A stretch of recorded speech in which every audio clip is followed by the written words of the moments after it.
കാരാപ്പുഴ ഡാമിലേക്കാണ് നമ്മൾ പോകുന്നത്. ഏകദേശം 63 കിലോമീറ്റർ ചുറ്റളവാണ് ഇതിന്റെ വിസ്തീർണം. രണ്ടാം ഘട്ടം പ്രവൃത്തികൾക്കായി 4 കോടി രൂപ ടൂറിസം വകുപ്പ് അനുവദിച്ചിട്ടുണ്ട്.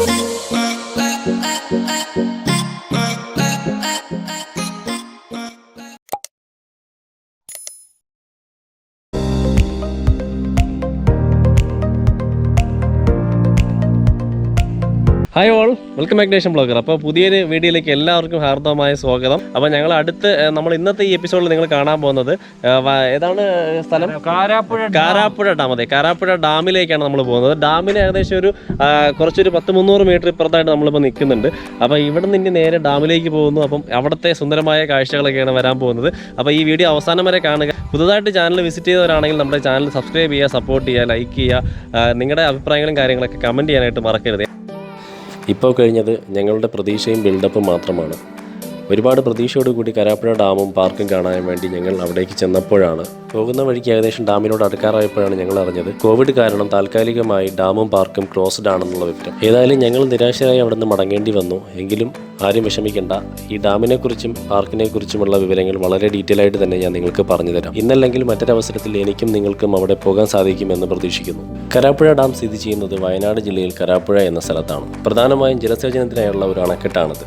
ഏകദേശം 63 കിലോമീറ്റർ ചുറ്റളവാണ് ഇതിന്റെ വിസ്തീർണം. ഇന്ത്യയിലെ തന്നെ ഏറ്റവും വലിയ എർത്ത് ഡാമുകളിൽ ഒന്നാണ് വയനാട് ജില്ലയിലെ കാരാപ്പുഴ ഡാം. കൽപ്പറ്റയിൽ നിന്നും 20 കിലോമീറ്റർ ദൂരത്തായാണ് കാരാപ്പുഴ ഡാം സ്ഥിതി ചെയ്യുന്നത്. കാരാപ്പുഴ ലേക്കിലാണ് ഇത് നിർമ്മിച്ചിരിക്കുന്നത്. നിരവധി തടാകങ്ങൾ ചെന്നു ചേരുന്ന മനോഹരമായ ഭൂപ്രകൃതിയാണ് കാരാപ്പുഴ ഡാം പരിസരത്തെ സഞ്ചാരികളുടെ ഇഷ്ടകേന്ദ്രമാക്കുന്നത്. പ്രകൃതി കാഴ്ചകൾ കാണാനും പക്ഷി നിരീക്ഷണത്തിനും അനുയോജ്യമായ സ്ഥലമാണ് കാരാപ്പുഴ ഡാം.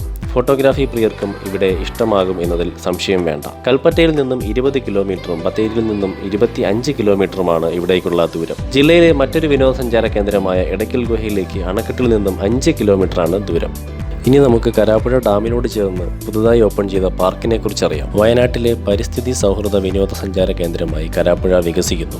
മെയ് 21-ന് ആദ്യഘട്ടം ഉദ്ഘാടനം നടന്ന കാരാപ്പുഴ വിനോദസഞ്ചാര കേന്ദ്രത്തിൽ നിരവധി സന്ദർശകരാണ് എത്തുന്നത്. പ്രകൃതി ദൃശ്യങ്ങളും റോസ് ഉദ്യാനവും ജലസേചന പദ്ധതിയുടെ ഭാഗമായ അണക്കെട്ടുമാണ് കാരാപ്പുഴയിലേക്ക് സന്ദർശകരെ ആകർഷിക്കുന്നത്. അണക്കെട്ടിനടുത്ത് ഫിഷറീസ് വകുപ്പ് സ്ഥാപിച്ച പബ്ലിക് അക്വേറിയമാണ് മറ്റൊരു ആകർഷണം. 12.5 ഏക്കറിലാണ് പനിനീർ പൂക്കളുടെ ഉദ്യാനം. 400-ൽ പരം ഇനങ്ങളിലായി 5000-ത്തോളം റോസ് ചെടികളാണ് ഉദ്യാനത്തിലുള്ളത്. കാരാപ്പുഴയിൽ വിനോദസഞ്ചാരത്തിന് യോജിച്ച 100 ഏക്കർ സ്ഥലമാണുള്ളത്. ഇതിൽ ഏകദേശം 20 ഏക്കർ ഉപയോഗപ്പെടുത്തി 7.23 കോടി രൂപ ചെലവിലാണ് ആദ്യഘട്ടം പ്രവൃത്തികൾ പൂർത്തിയാക്കിയത്. റോസ് ഗാർഡന് പുറമെ ആംഫി തിയേറ്റർ, പാത്വേ, കുട്ടികളുടെ park, souvenir and spices stall, water fountain, biogas plant, parking area, bamboo garden, lighting, landscaping, toilet തുടങ്ങിയവയാണ് പ്രഥമഘട്ടത്തിൽ യാഥാർത്ഥ്യമാക്കിയത്. രണ്ടാം ഘട്ടം പ്രവൃത്തികൾക്കായി 4 കോടി രൂപ ടൂറിസം വകുപ്പ് അനുവദിച്ചിട്ടുണ്ട്. സോളാർ ബോട്ടിംഗ്, വാച്ച് ടവർ, കുട്ടികളുടെ സ്വിമ്മിംഗ് പൂൾ എന്നിവയാണ് രണ്ടാം ഘട്ടത്തിൽ ആസൂത്രണം ചെയ്തിരിക്കുന്നത്. ഇതൊക്കെയാണ് കാരാപ്പുഴ ഡാമിനെ കുറിച്ചും പാർക്കിനെ കുറിച്ചുമുള്ള വിശേഷങ്ങൾ.